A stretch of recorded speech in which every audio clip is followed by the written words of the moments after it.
Welcome to Email Man training video series.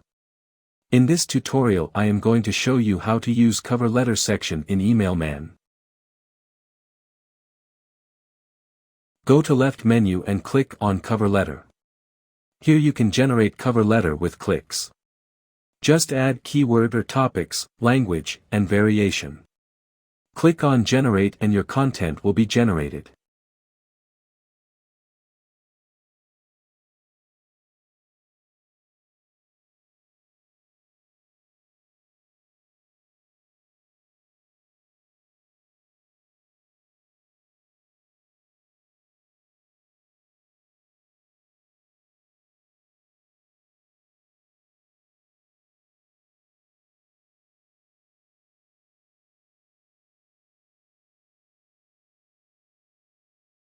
You can copy or download as a text file, PDF file, or doc file.